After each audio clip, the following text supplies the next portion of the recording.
香港人中意長揸收息股，唔係單單睇息率咁簡單㗎。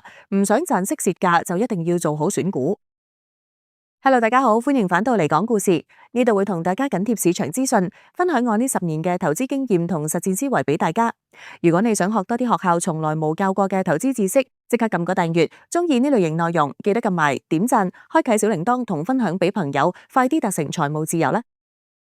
事不宜遲，今日會同大家深入剖析一下一間被譽為宇宙行嘅全球最大商業銀行，編號為1398嘅工商銀行。工商銀行係全球資產規模最大、盈利能力最強嘅商業銀行，擁有近乎壟斷嘅低成本存款基礎同龐大網絡，構築咗深厚嘅護城河。公司經營極度穩健，資產質量係行業中保持領先。目前市賬率僅0.55倍，並提供超過5個百分比嘅股息率，係典型嘅高息低估值、收息股同中特股核心資產。公司業務着重於商業銀行巨擘同埋全牌照金融服務。工商銀行作為中國4大國有商業銀行之首，業務覆蓋全面。第一個核心業務係全能商業銀行業務，當中包括公司金融、個人金融同埋資金業務3大板塊。簡單講，即係咩都做，由企業貸款到個人理財，由國內結算到國際匯兌，業務網絡滲透國民經濟每個角落。第二個核心業務係龐大嘅客戶群同網絡優勢。截至2025年底，擁有公司客戶1475萬戶，個人客戶7.82億戶，個人理財資產高達約25萬億元人民幣，保持行業領先。境內外機構總數超過1.6萬個，呢個無與倫比嘅規模同網絡就係佢最大嘅競爭優勢。而公司財務表現方面都有穩如泰山嘅盈利，而對股東亦都十分慷慨。首先，財務表現方面十分穩健，息差壓力中凸顯韌性，盈利微增，規模龐大。以2025年為例，集團實現營業收入達至8013億元人民幣，同比增長1.9個百分比，歸屬於母公司股東嘅淨利潤為3685億元，同比增長0.7個百分比。雖然增幅不大，但係複雜經濟環境下保持正增長，顯示其極強嘅經營穩定性。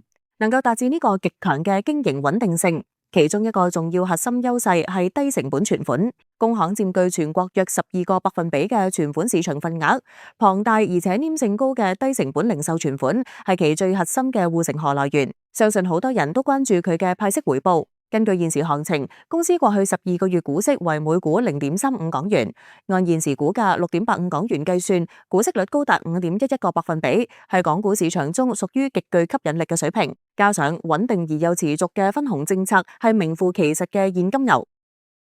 喺呢個複雜而又多變嘅環境下，工行亦充滿唔少機遇。作為4大國有銀行之一嘅工行，當然要響應國家戰略，拓寬增長邊界。首先就係公司正深化5篇大文章戰略，例如科技、金融貸款、綠色貸款、普惠貸款等等。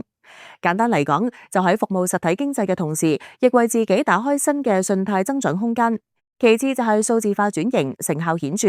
公銀智聰1000億參數大語言模型獲得最高等級認證，超過500個 AI 應用場景落地，手機銀行月活用戶超2.9億，數字化能力屬於行業領先。加上全球化佈局深化，境外人民幣清算行增至12間，跨境人民幣業務量超10萬億元，有助於提升非利息收入佔比，對抗淨息差收窄嘅影響。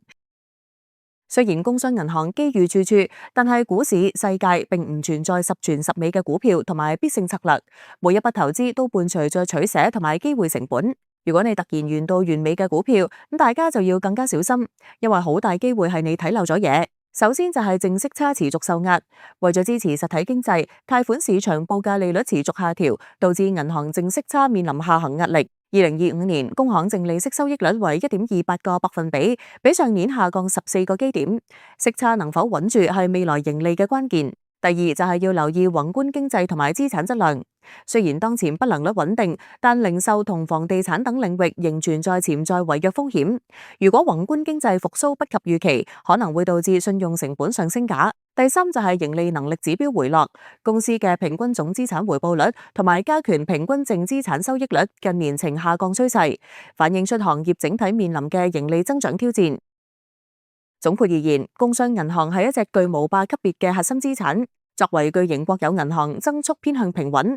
佢唔係一隻追求高增長嘅股票，而係一隻追求長期穩定回報嘅收息股同防禦性資產。佢嘅股價表現同中國宏觀經濟、貨幣政策同埋銀行業監管導向密切相關。對於價值型同收息投資者嚟講，提供咗極高嘅安全邊際同可持續嘅現金流回報。